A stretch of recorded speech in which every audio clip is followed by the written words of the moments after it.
जिस पर टिका संसार। आपके संस्कार बताते हैं कि आपकी परवरिश कैसी हुई है और आपकी परवरिश बताती है कि आपका परिवार कैसा है।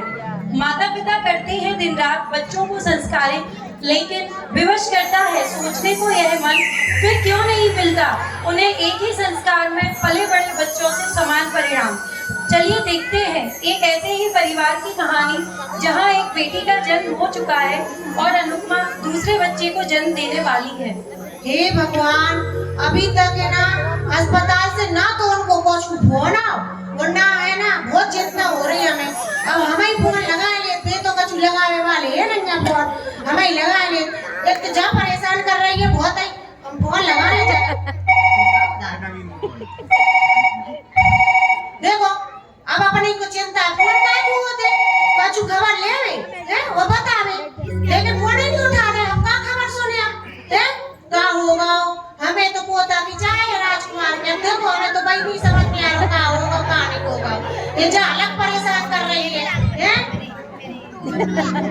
अनुपमा और बलराज के यहाँ बच्चे का जन्म होता है और वह अस्पताल से घर आते हैं। माँ, ओ माँ, जल्दी आओ माँ, जल्दी आओ। अरे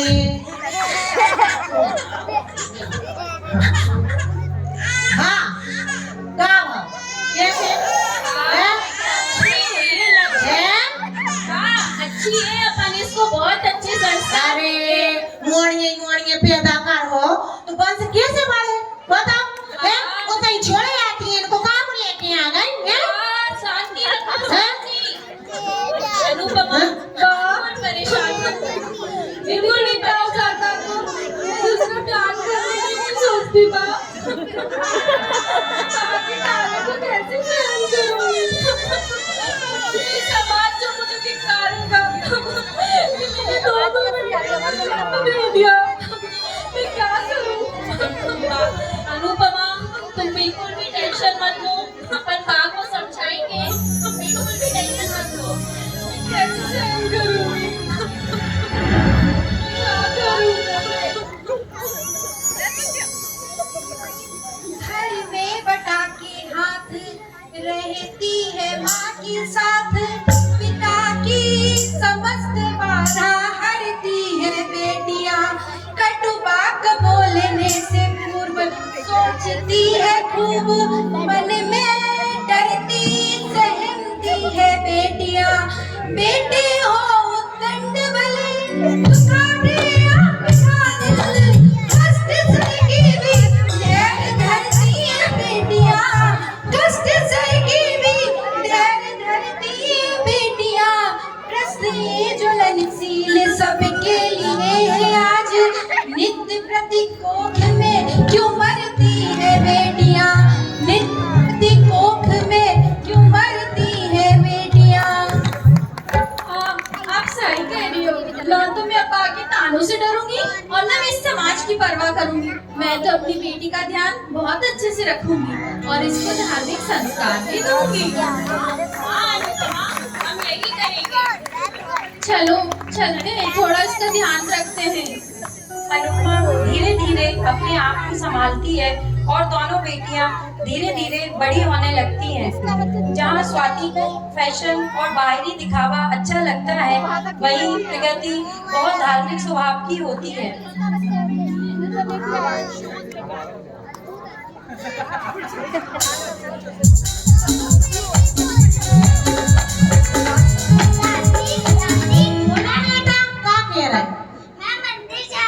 अरे बेटा जा इससे अच्छा का काम हो बेटा अपने धर्म को सीखो।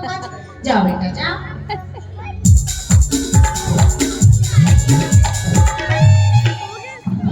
दादी दादी बर्थडे पार्टी में जा बर्थडे पार्टी है बता बर्थडे पार्टी। आजकल को जमाना देखो, हमारे को तो धर्म पूजा पाठ और बर्थडे पार्टी और एक पावर चला बर्थडे पार्टी ये रिटर्न गिफ्ट है। बिना रिटर्न गिफ्ट के बच्चा घर ही नहीं लौटा। मैंने वो बच्चा के बर्थडे पार्टी में रिटर्न गिफ्ट जाने आवे वो के पहले घर नहीं आए और तुम भी वही कर रही है। बस उका नहीं प्रगति मंदिर जाओ बेटा, अच्छी ज्ञान को सीख ले। नहीं मंदिर जा बेटा, बर्थडे पार्टी में जाना जाओ भाई सीखो।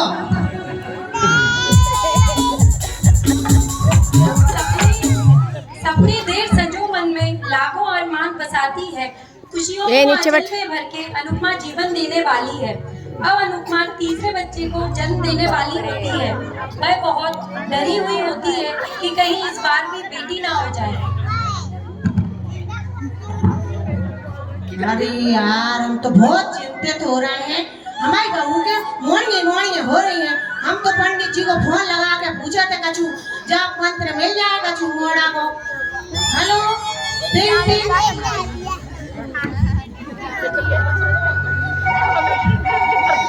हाँ हेलो पंडित जी, हम लीला बोल रहे हैं पंडित जी। पहचान गए पंडित जी? आओ पंडित जी। हाँ जय जगन्नाथ पंडित जी। अरे पंडित जी हमारी अनुपमा बहू है वो क्या करे दो मोड़ियाँ हो गई पंडित जी। हम सोच रहे हैं एक आध पोता हो जाए पंडित जी। कछु जाप मंत्र है पंडित जी का है? हाँ पंडित जी, हाँ कर ले पंडित जी। हम वहाँ से ही कर पंडित जी। हाँ पंडित जी, हाँ बिल्कुल पंडित। जय जगन्नाथ पंडित जी। हाँ पंडित। अरे अगर मोड़ा होगा ना तो मंदिर में 11,000 की दान राशि करेंगे और अपने गांव में अपनी औरतों को अच्छी है ना पाई पकवानों से पूरी हलवा हो सब बनवाए अच्छी बढ़िया तरीके से। अनुपमा और बलराज खुशी खुशी अस्पताल से घर आते हैं। माँ आओ माँ, खुशियाँ आई हैं। कहाँ गई माँ? आओ आ गई। कैसी हो? अरे वाह, इस बार बेटी नहीं बेटा हुआ। कहाँ मोड़ने तो करती हो? क्या कह रही हो? देखो तो जरा कितना सुंदर है। मोड़ा अरे राजकुमार का। अरे मेरी लाल हम थाली में क्या है पूजा में? मेरा लाल राजकुमार अरे आजा।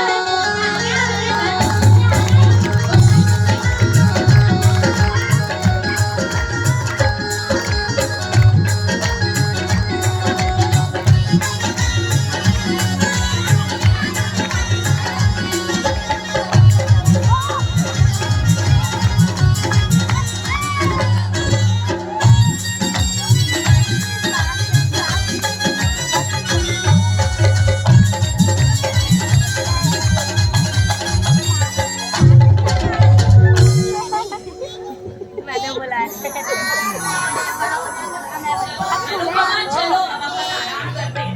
हाँ चलो चलते हैं। समय निकलता है और अनुपमा का बेटा जोशु बड़ा होने लगता है। वहीं लीला जी को लगता है चाहे फूलों से कितनी भी महक क्यों ना आती हो, जिंदगी की असली महक तो बेटों से ही होती है। कितनी चाय खाती हो रहा है मैं नहीं यार बता बता दी क्या नहीं लग पा बताओ यार। जोशु को दादी का लाड प्यार बहुत मिलता है। झुका काट हम तो कुछ नहीं जाने बेटा अरे ये आ गए थे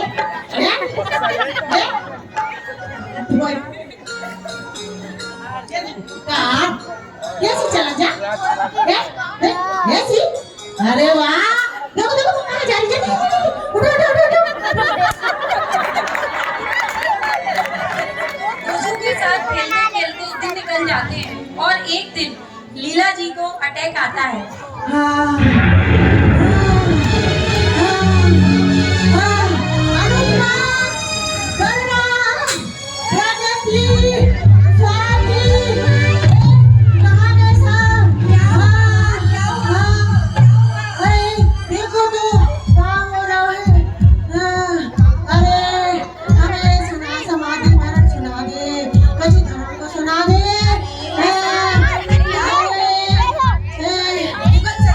अरे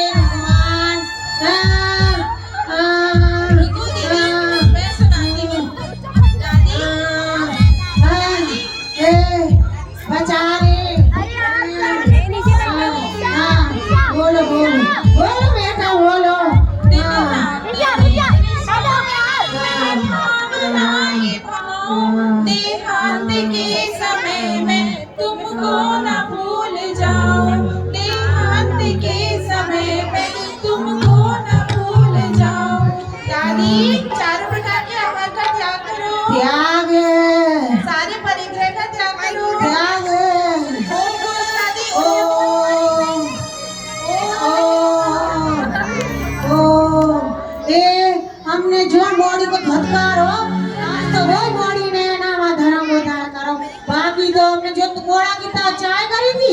और जो उसको बुला बुला करते वो आओ ही नहीं आवे मारते अंतिम समय। दादी शांत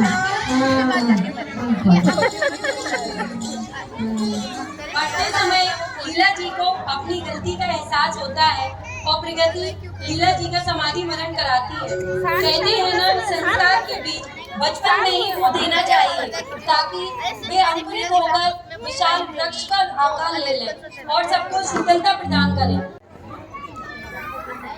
अरे आजकल स्वाति को पता नहीं क्या हो गया है, दिन भर मोबाइल में लगी रहती है। माँ पापा माँ मैं कॉलेज जा रही हूँ। बेटा जल्दी आ जाना जरा। जय जिनेश माँ, मैं मंदिर जा रही हूँ, वहीं से कॉलेज चली जाऊंगी। आप दोनों अपना ध्यान रखना। जय जिनेश बेटा जल्दी आ जाना, जय जिनेश। और ध्यान से जाना। हाँ माँ, जय जिनेश। ये स्वाति मेरे नींबू पानी बना रहा हूँ, मैं सोने जा रहा हूँ। ये क्या हो गया है? देखो तो जरा, ये स्वाति दिन भर मोबाइल में लगी रहती है। तोशु लेट नाइट पार्टी करके अभी आ रहा है। मुझे तो कुछ समझ में नहीं आ रहा है अपने बच्चों को क्या हो गया है। सही बात है, समझ में ही नहीं आ रहा है क्या हो रहा है। अपन तो खूब पढ़े लिखे हैं और इतना कुछ जानते नहीं है, और ना ही अपनी इतनी इच्छाएं होती थी। पर आजकल के बच्चे तो ना जाने आसमान ही छूना चाहते हैं। क्या करें? सच में मुझे तो बहुत टेंशन हो रही है। थोड़ा ध्यान देना पड़ेगा हमें इनके ऊपर। हाँ सही बोल रहे हो। ठीक है चलो थोड़ा मंदिर हो आते हैं। जब स्वाति कॉलेज से घर आ रही होती है तभी बहुत तेज बारिश होती है।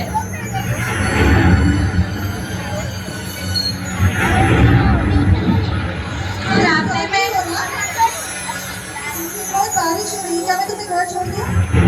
नहीं, अरे नहीं नहीं डरो नहीं, मैं तुम्हें घर छोड़ दूंगा। आ जाओ मेरे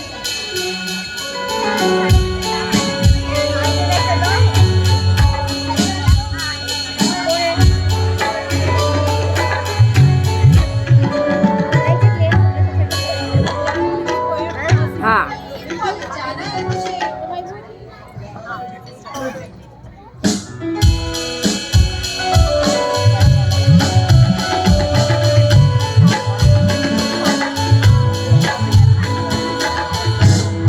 कॉलेज के बहाने स्वाति और नील रोज रोज मिलने लगते हैं, कभी कॉफी के लिए तो कभी गिफ्ट के बहाने।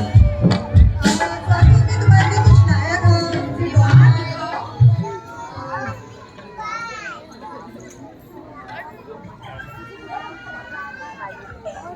ओ ये तो बहुत महंगा है, इसको नहीं ले सकती। अरे क्यों तुम्हें पसंद नहीं आया? नहीं ऐसी बात नहीं है। मैं तुम्हारे लिए दूसरा ले आऊंगा। अभी हम फ्रेंड बने, उस तरह से हम नहीं कर सकते ना। अच्छा चलो ठीक है, कोई बात नहीं। तुम ये तो ले ही सकते हो ना। हाँ ये तो बहुत सुंदर है। अब ले ली ना coffee. If you don't mind, can we go for a coffee? Class bunk करनी पड़ेगी मुझे। अरे क्लास का क्या है, आज बात कर दो। ओके ठीक है चलते हैं। और रोज यही सिलसिला जारी रहता है। हाँ याद है।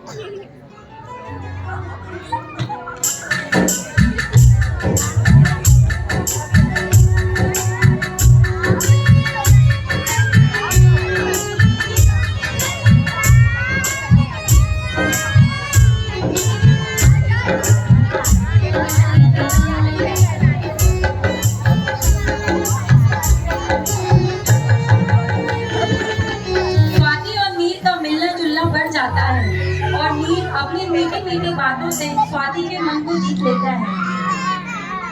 वैसे ये बहुत स्मार्ट है।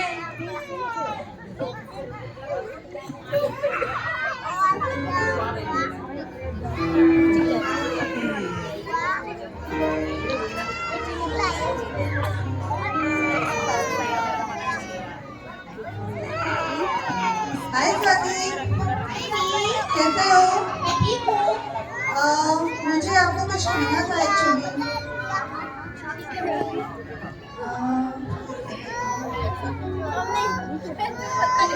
स्वाति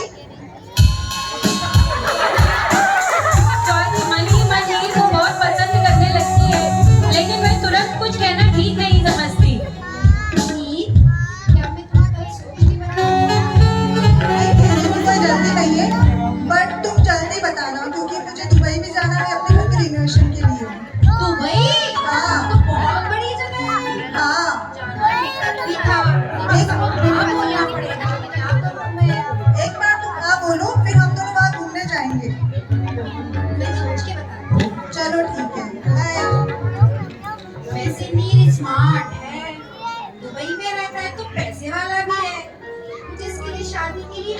बोलना चाहिए, माता पिता से भी बात करना चाहिए। क्यों करना चाहिए? वो तो मान ही जाएंगे ना, सब कुछ तो है, क्यों मना करेंगे वो?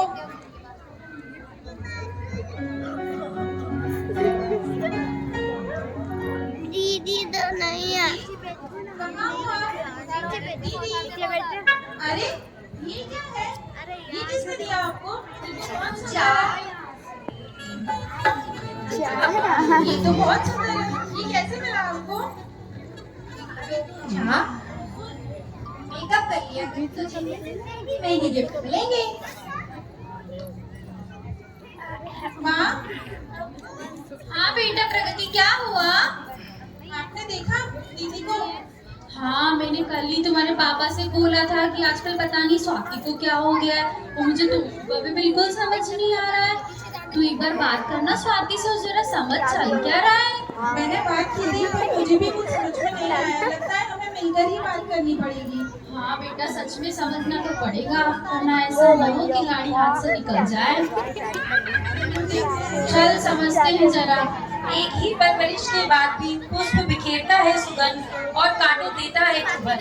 फिर क्या था, वह दिन भी आ गया जिसकी कल्पना किसी ने भी नहीं की थी। स्वाति और नील कोर्ट में जाकर शादी कर लेते हैं और आशीर्वाद लेने स्वाति अपने घर आती है। ये क्या?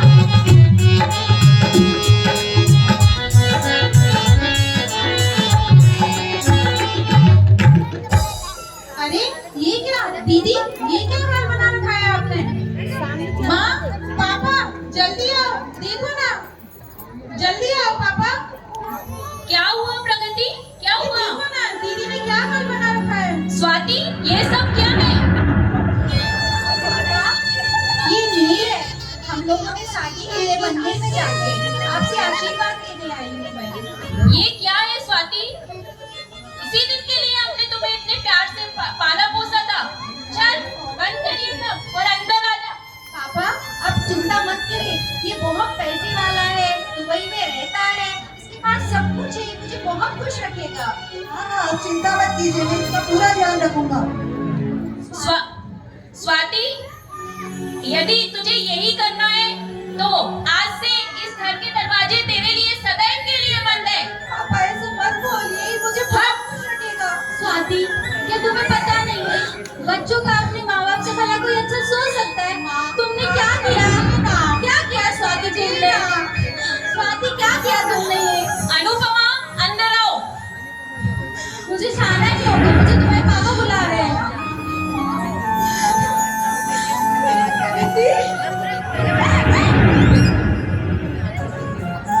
दीदी, आप अपना ध्यान रखना और हमेशा याद रखना कि मैं आपके साथ हूँ। कभी भी कोई संकट आए, आप मुझे याद करना और मम्मी भगवान का स्मरण रखना।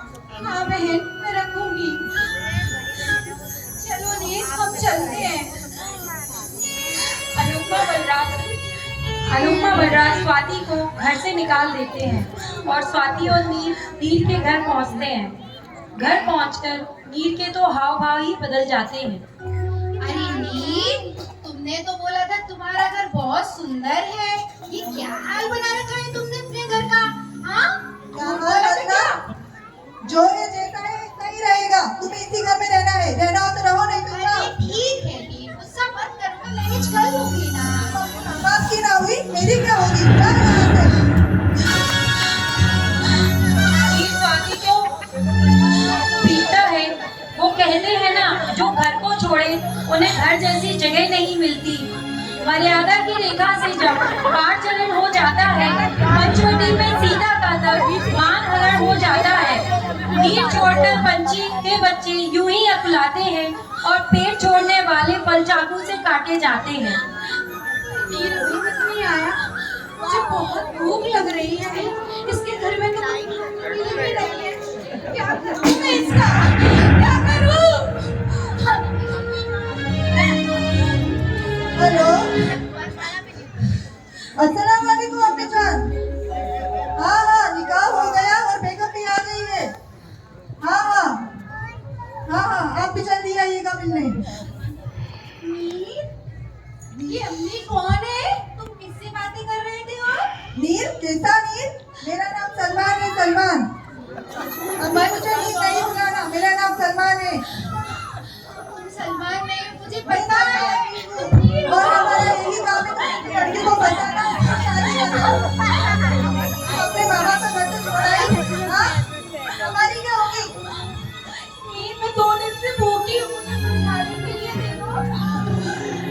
देखो अपने बाप के घर से लेकर आई है। हाँ?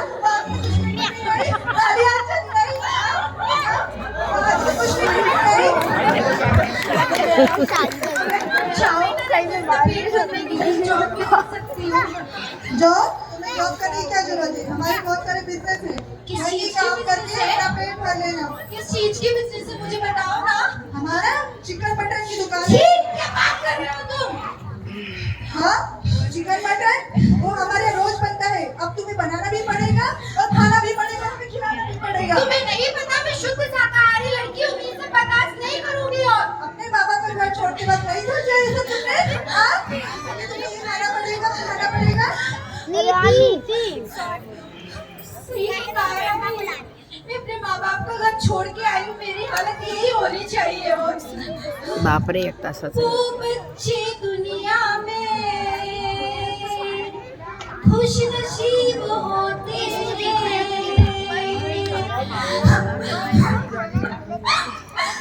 जो मम्मी पापा ये गरीब होते हैं। पापा की याद मुझे पल पल सताती है। दूर होके आँखों से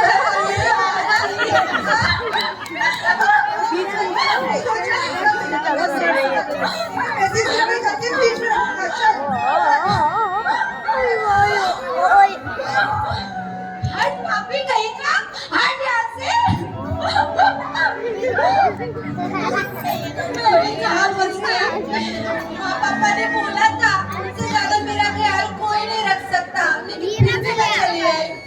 और इस पापी के हाथ से 35 टुकड़े करवाने से तो अच्छा है मैं खुद ही मर जाऊँ।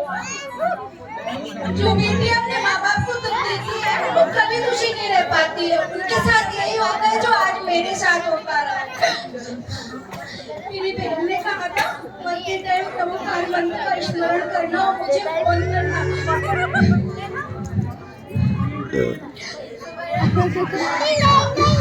अरे दीदी का फोन, लगता है कुछ बात हुई है, वरना मुझे कभी कॉल नहीं करती। मुझे जल्दी जाना चाहिए।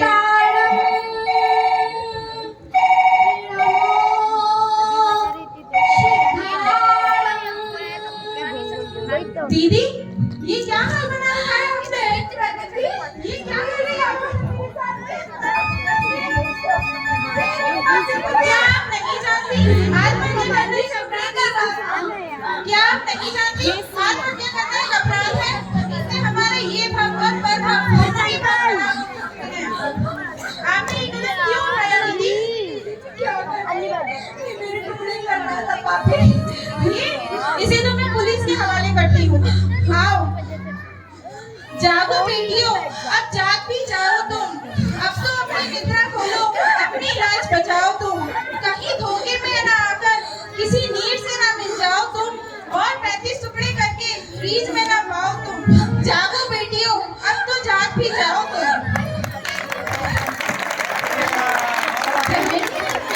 कैसी चाहती कि मैं छोड़ के आई हूँ आज। दीदी वो घर आज भी तुम्हारा है, हम आपको बहुत याद करते हैं। वो घर आपसे कभी नहीं छोड़ सकता। आप मेरे साथ अपने घर चलो दीदी। प्रियंती स्वाति को अपने घर वापस लाती है। माँ जल्दी आओ, देखो ना माँ, देखो ये क्या हाल बना रखा है स्वाति ने? क्या हुआ? और तुम इसे घर कैसे लेके आई हो? प्रियंती अपनी माँ को सारी बात बताती है कि नील ने स्वाति के साथ क्या किया और स्वाति आत्महत्या करने वाली थी।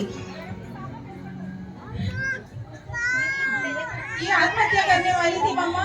हमें इनका ध्यान रखना पड़ेगा, हमें इनको ये डिप्रेशन से बाहर निकालना पड़ेगा। मैं आज जैसे तैसे इनको बचा के लाई हूँ। स्वाति सुनो बेटा, अब जो हुआ सो हुआ, तुम भूल जाओ और अब तुम हम लोग अपने नित्य कर्मों पर लगो। चलो बेटा जाओ प्रकृति, हाँ दीदी, हम भावना योग करना भावना है। योग वगैरह करा लो। प्रगति स्वाति को डिप्रेशन से बाहर निकालने के लिए भावना योग कराती है। मैं स्वस्थ हूँ, मैं स्वस्थ हूँ, मैं मस्त हूँ, मैं मस्त हूँ, सोहम सोहम सोहम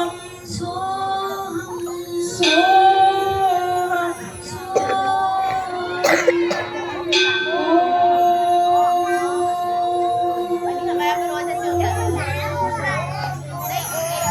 दीदी, हम मंदिर चलते हैं, कुछ स्वाध्याय करेंगे। हाँ बहन चलते हैं। बोलो 3 लोग के नाम ही। दीदी आपको याद है हम बचपन में एक कविता सुनते थे? हाँ मुझे याद है। आओ हम आज वही बोलते हैं। ठीक है। तुम हमारे थे प्रभु जी, हम हमारे हो। तुम हमारे वीर होगे, ओ मेरे बलवर। और हम तुम्हारे हैं प्रभु जी, हम तुम्हारे हैं, हम तुम्हारे ही रहेंगे, ओ मेरे बलवर। दीदी मुझे एक कॉल आया था, अभी आती हूँ।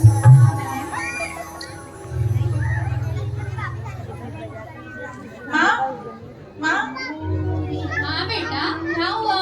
आपने मुझे बोला था ना दीदी के लिए कहीं बात करने के लिए।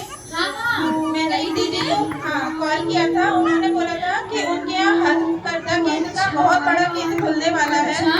तो क्या हम उन्हें वहाँ भेज सकते हैं? हाँ, मुझे लगता है तू ठीक सोच रही है। और एक बार भेज हमें देना उनसे पूछ चाहिए, लेना चाहिए। ताकि वो भी डिप्रेशन से दूर हो जाएगी, हाँ, और अपना ध्यान रखेगी। स्वाति, बेटा प्रगति बोल रही तुम हथकरघा केंद्र जाना चाहती हो? हाँ माँ, मैं सोच रही हूँ वहाँ जाके मेरा मन भी लग जाएगा और समाज सेवा भी हो जाएगी और मैं खुद के पैरों पे भी खड़ी हो जाऊंगी। तो सुझाव तो अच्छा दे रही है। हाँ बेटा, यदि तुम चाहती हो तो जरूर जाओ, तुम्हारा मन भी थोड़ा उस चीज से हट जाएगा। हाँ माँ, मुझे आशीर्वाद दीजिए। मैं बात कर लेती हूँ, हम कल ही निकलते हैं। हाँ बहन। ठीक है स्वाति। प्रगति, रुको जरा, मुझे तुमसे कुछ बात करनी है। हाँ माँ बोलो। प्रगति, देख बेटा, स्वाति का हुआ जो हुआ तू उसे भूल जा। अब मुझे ऐसा लगता है कि तुझे भी शादी कर लेनी चाहिए, तेरी भी उम्र हो गई है अब। नहीं माँ, मैं शादी नहीं करूँगी, मैं ऐसे ही धर्म ध्यान में अपना मन लगाऊंगी। अरे बेटा, हम तेरे लिए कोई धार्मिक लड़का ढूंढ देंगे, तुम उसके साथ अपना धार्मिक जीवन व्यतीत करना। नहीं माँ, ये सब देख के मेरा मन शादी के लिए बिल्कुल नहीं करता। मैं अपना जीवन समाज के उद्धार में और खुद के उद्धार में लगाऊंगी। बेटा, ऐसे कैसे अकेले जीवन व्यतीत करोगी, कुछ तो सोचो। प्रभु शरण में जाऊंगी तो कुछ अकेलापन नहीं रहेगा माँ। ठीक है बेटा, जैसा तुम समझो। अभी भी तुमने ठान लिया है, ठीक है। चलो मैं स्वाध्याय करने जाती हूँ। हाँ बेटा। अनुपमा, हाँ बोलिए, आवाज कहाँ से आ रही है? बहुत तेज आवाज आ रही है। अरे वो नागिन है ना, नागिन। अरे कौन नागिन? वही अपनी पड़ोसन। अच्छा, क्या हुआ उसको? अरे क्या बोल रही थी आपको पता है? किसी से कहना नहीं। बोल रही थी कि अपना तोशु बहुत बिगड़ गया है और किसी लड़की के साथ घूमता रहता है और लेट नाइट पार्टी करता है। क्या आपको ऐसा लगता है मेरा बेटा राजकुमार ऐसा होगा? अरे अपना बेटा ऐसा नहीं हो सकता, पर अब हम सोच रहे हैं कि हमारा बेटा बड़ा हो गया है तो हमें उसकी शादी के बारे में विचार करना चाहिए। हाँ, ये तो आप सच कह रहे हो। चलो पर प्रगति से पूछते हैं। हाँ, हो सकता है उसकी कोई धार्मिक सहेली हो। हाँ, ये सही रहेगा। हाँ, प्रगति क्या कर रही हो बेटा? इधर आना जरा। हाँ माँ, मैं स्वाध्याय कर रही थी, बोलो। अरे वाह बेटा, तू ना अपने जैसी कोई स्वाध्यायशील, अच्छी, धार्मिक, सुंदर, सुशील मेरे राजकुमार के लिए कोई लड़की हो तो बता बेटा। हाँ माँ, मेरी एक सहेली है ना किंजल, जिसके साथ मैं स्वाध्याय करती हूँ, हाँ, हाँ। और पूजन करते हैं। वो हम बहुत सुंदर है और बहुत धार्मिक भी है। अच्छा। वो हमारे भाई के लिए बहुत अच्छी रहेगी। ठीक है अनुपमा, तो हम चलते हैं, आज उनके घर बात कर लेते हैं। चलो मिलकर आते, और यदि अच्छा लग गया ना तो अपन तो तुरंत तोशु के लिए रिश्ता पक्का कर देंगे। हाँ बिल्कुल सही कहा तुमने। चलो चलो चलते हैं। चलिए।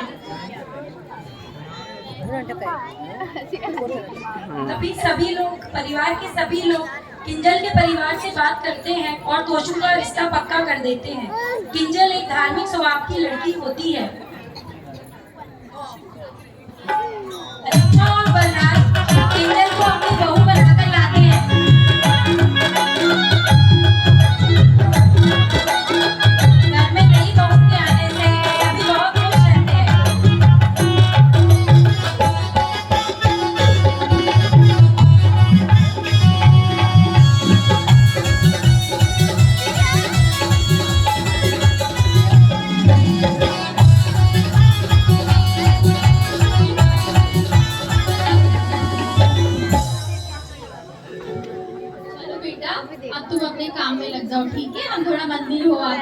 जाके काम निपटा आते हैं।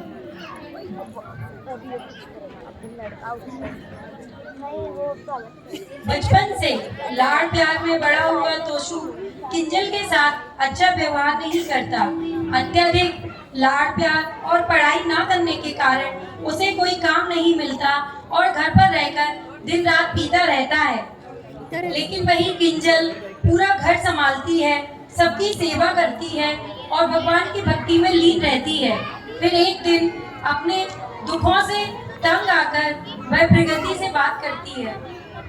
प्रगति दीदी सुनिए, प्रगति दीदी। हाँ भाभी बोलो ना, कैसे हो आप? मैं तो ठीक हूँ, लेकिन देखा आपके आपके भाई ने मेरा पूरा जीवन नरक बना दिया। देखा आपने कैसे रह रहे वो मेरे साथ। मैं आपका दर्द समझती हूँ भाभी, लेकिन क्या करें, जो भाग्य में लिखा होता है वो हमें सहना पड़ता है। आखिर कर्मों की मार से कौन ही बच सका है। लेकिन हम भाई से बात करेंगे, आप बिल्कुल भी चिंता मत करो। तभी तोशु इनकी गपशप सुनता है और किंजल को पीटना शुरू कर देता है। ए किंजल, तू क्या यहाँ मेरी बहन के साथ बातें कर रही है? चल अंदर काम पे लगो। चुगली लगी है मेरी। प्रगति भाई को समझाने की कोशिश करती है, भाई क्या कर रही हो? लेकिन भाई मत करो भाई, मत करो। आ जाओ, आ जाओ। लेकिन वह उसे भी भगा देता है। माँ जल्दी आओ, माँ जल्दी आओ। देखो ना, ये भाई क्या कर रहे हैं? ये भाई क्यों परेशान है? क्या हुआ? मेरा बेटा क्या कर रहा है? ये देखो ना, भाभी को मार रहे हैं। देखिए माँ, उन्होंने मेरी क्या हालत कर दी है। नशे में दिन भर धूत रहते हैं और मुझे पीटते रहते हैं। देखिए कैसा हो गया मेरा। अरे किंजल, कैसी बात कर रही हो? इसमें कौन सी नई बात है? ये तो पुरुषों के काम होते ही हैं और स्त्री परिवार को तो सहन करना ही पड़ता है। मेरा बेटा तो राजकुमार है और वैसे भी मैंने तुमसे शादी इसीलिए की थी ताकि तुम तोशु को सुधार सको। और कैसी बातें कर रही हो? सुधार सको?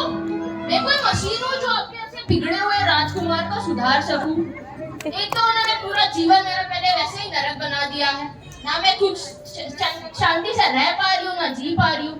और कैसी आपकी ये धार्मिक बेटी प्रगति, धार्मिक संस्कार, और कैसा आपका ये दिन रात नशा करने वाला पीटने वाला बेटा तोशु।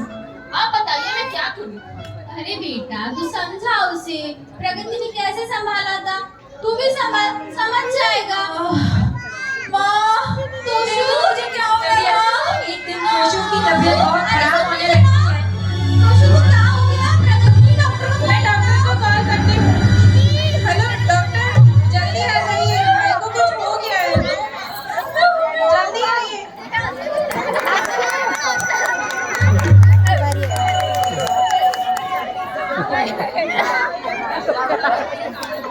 ये बेहोश हो गए, देखो ना। पीछे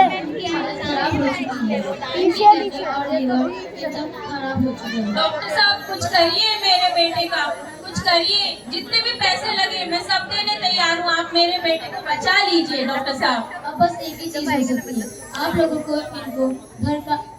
लोगों को इनका घर पे ध्यान रखना होगा और शराब छुड़वानी होगी। हम पूरी कोशिश करेंगे। और कुछ भी परेशानी हो तो मुझे फोन करें। जरूर जरूर डॉक्टर साहब। आओ, मैं आपको छोड़ देती हूँ। जरा तोशु का ध्यान रखना। हम लोग थोड़ा सा काम करके आते हैं। जी माँ जरूर।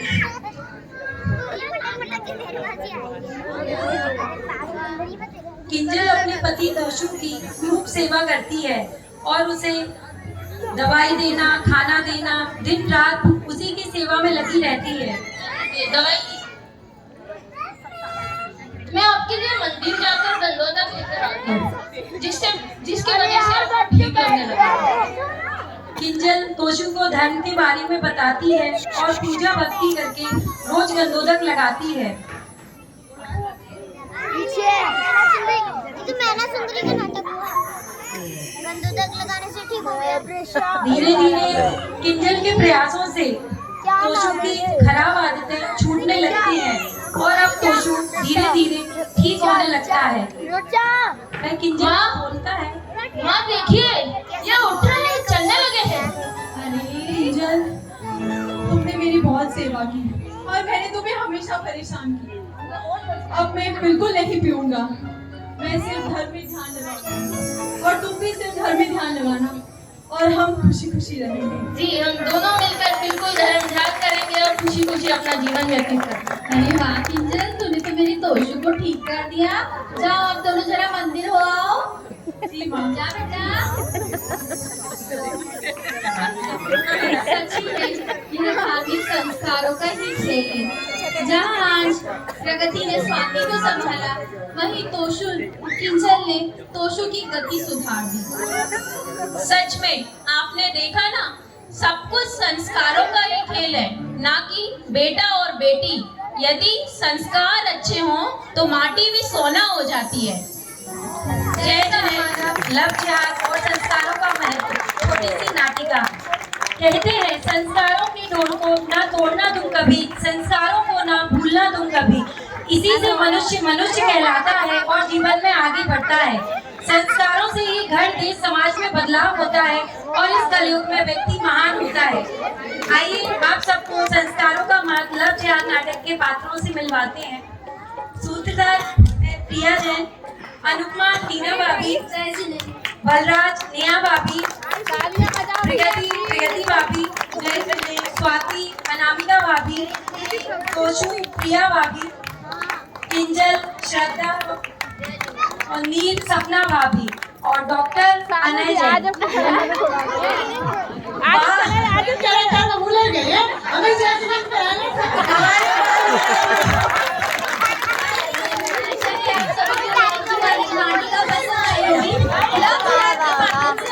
बताया आपको कि आजकल कैसे कैसे होता है। अब बच्चों का यदि समझ में नहीं आया हो तो घर जाकर विशेष रूप से समझाइएगा।